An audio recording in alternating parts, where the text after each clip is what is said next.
पालिछंती सावित्री व्रत। हिंदू रीतिनीति अनुजाई महिला माने सावित्री व्रत तांको स्वामी मानक पई पूजा करुथबा बेले किन्नर माने गुरुंको दीर्घायु कामना करी व्रत पालन करिथांती। भद्रक चरंपा पत्थर आड़ी ठारे नवजीवन किन्नर संघ पक्षरु बेस धूमधाम रे पालित होईछि सावित्री व्रत। नुआ साड़ी शंखा सिंदूर अलता लगाई सजबाज होइथिले। एक थाली रे विभिन्न प्रकारर फल रखी ब्राह्मणों को डाकी प्रथमे ठाकुरंक पाखरे पूजार्चना करथिले। गुरु श्रावणी किन्नरंक हलदी पानी रे गोड़ धोई देई फूल चंदन अरुआ चाउल पकाई दीपरे बंदापना करथिले। परे सेही गुरुंक पादुक पानी पाई उपवास फिटाइथिले।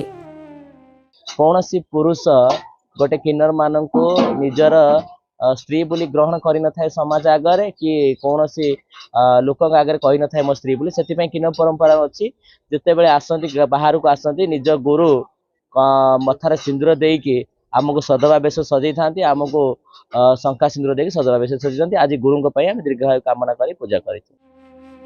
सेहिभଳି बालुगाँ उमामहेश्वर पीठरे बालुगाँ किन्नर समाजर सदस्य माने पालन करिसेंती सावित्री व्रत।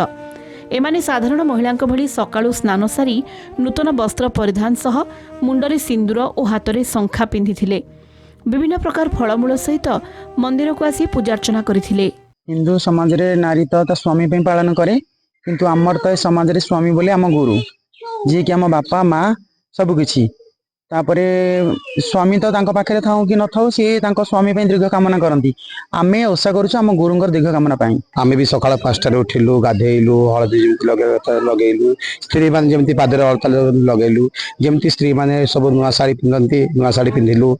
तापरे सजबाज होई कि आम संगठन को समस्त एकाठी करी कि आमे मंदिर को भोग राग नेकी आसिलु।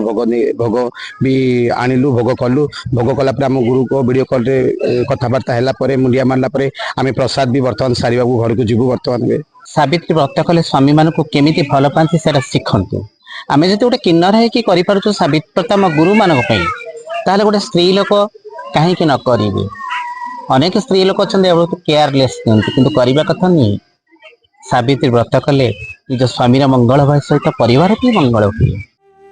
नयागढ़ उपकारागार थिबा महिला अंतेवासी माने मध्य सावित्री व्रत पालन करिसेंती। जेल सुपरिटेंडेंट सेमानक पई नुआ लुगा और पूजा सामग्री आनी देथिले।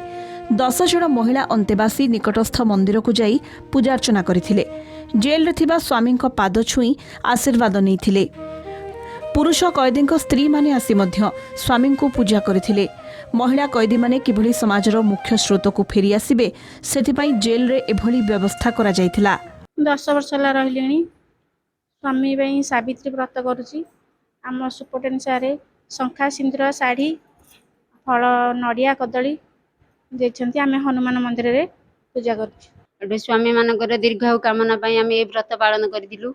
जेल घर अपेक्षा जेल रे आम रहीचु किंतु सावित्री व्रत भल पालन करूँ। स्वामी मानकर दीर्घायु कामना आमको स्वामी मानकर पाद छुई प्रणाम करिया भी होती। सब प्रकार सुविधा हमको मिली। जो अंतेवासी माने स्त्री लोक माने अछंती भितरे बा तांको स्वामी अछंती से माने भी सेही नियम पालन करिया निमते तांको निमते नुआ नुआ साड़ी जो सब वस्त्र से माने पे अणा होची हम सरकारी थ्रू देवार व्यवस्था करिछु। तो सहित समस्त पूजा उपकरण दिया अछि। सेमानक मनरे क्षोभ न रहू आमे समाज टू बाहर अछु बा आमे समाज रु आमको घृणा करुच्ची ए भाव तांको मन रे न आसू। से माने मुख्य स्रोत को रे ही अच्छु बोली भावंतु निजको। भद्रकरू नरेंद्र सामल, बालुगाँरू कमल जाली, नयागढ़ देवव्रत नायक रिपोर्ट, कलिंग टीवी।